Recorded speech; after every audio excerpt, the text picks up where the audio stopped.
আসসালামু আলাইকুম। আজ এই খারকন পাতা দিয়ে শুটকি দিয়ে রান্না করব। দেখেন ফুলটা, দেখেন কত সুন্দর খারকনের ফুল। হলুদ লাগিয়েছি, সেই গাছ থেকে এটা উঠিয়ে এনেছি। দেখেন কত সতেজ, কত টাটকা। এটা দিয়ে শুটকি দিয়ে রান্না করব। শুধু পাতা দিয়েছি, ডাটা না। পানি দিয়ে দিলাম, 2 মগ পানি দিলাম। পানিটা একটু বেশি দিবেন।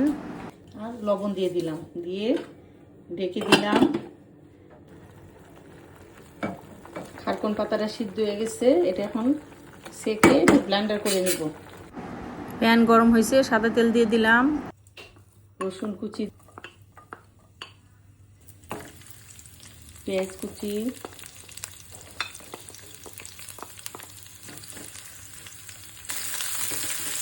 কাঁচা শুটকি দেখেন কতগুলো নিয়েছি। রসুন আর পেঁয়াজ এটা একসাথে ব্লেন্ডার করে নেব। পেঁয়াজ রসুনের কাঁচা কাঁচা গন্ধটা চলে গেছে। এখন খাগন পাতাটা যে ব্লেন্ডার করেছি, সেই ব্লেন্ডার দেওয়া পানিটা দিয়ে দিলাম। হলুদের গুঁড়া আধা চামচ, ধনিয়ার গুঁড়া আধা চামচ, মরিচের গুঁড়া 2 চা চামচ, 3 চা চামচ দিয়ে লবণ পরিমাণ মতো দিয়ে এটা নাড়বো।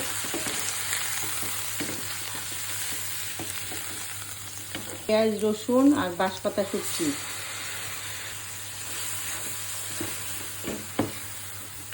শুটকিটা ভালো করে ভুনা করে নিব। আর খারকন পাতার সিদ্ধ করে ব্লেন্ডার করে নিয়েছি, এটা দিয়ে দিলাম।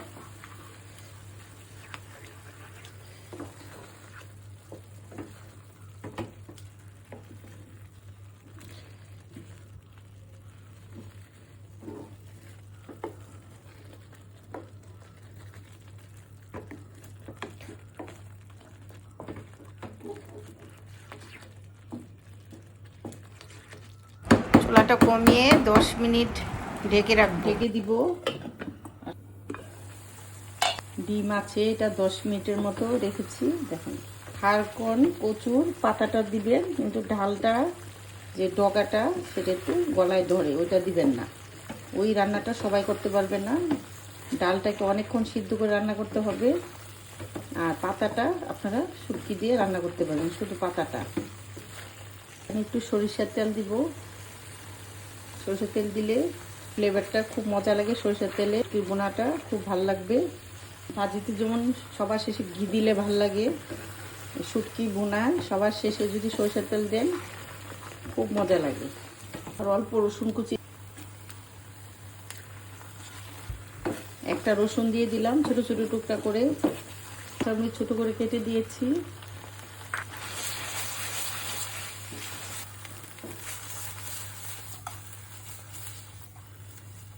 এই শুটকি বোনাটা আপনারা নর্মাল ফ্রিজে বেশি করে বানিয়ে নর্মাল ফ্রিজ অনেক দিন খেতে পারবেন, ডিবেও রেখে দিতে পারবেন।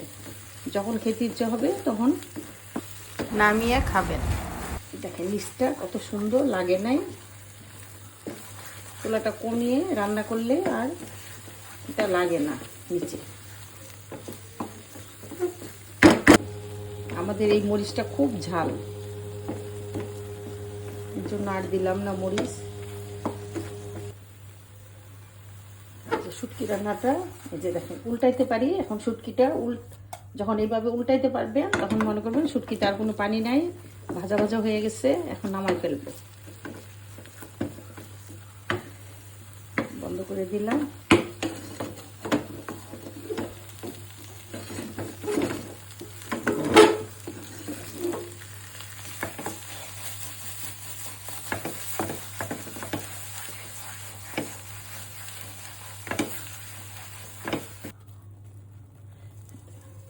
শুটকিটা এখন এই দেখেন তেল নামাই ফেলবে এরকম করে। খাগন পাতা দিয়ে বাঁশপাতা শুটকি ভুনা এতটা মজা হয়েছে।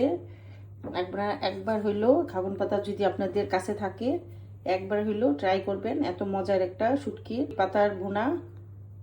আমার এই রান্নাটা যদি আপনার ভালো লাগে, লাইক কমেন্ট শেয়ার ও সাবস্ক্রাইব করবেন। আল্লাহ হাফেজ।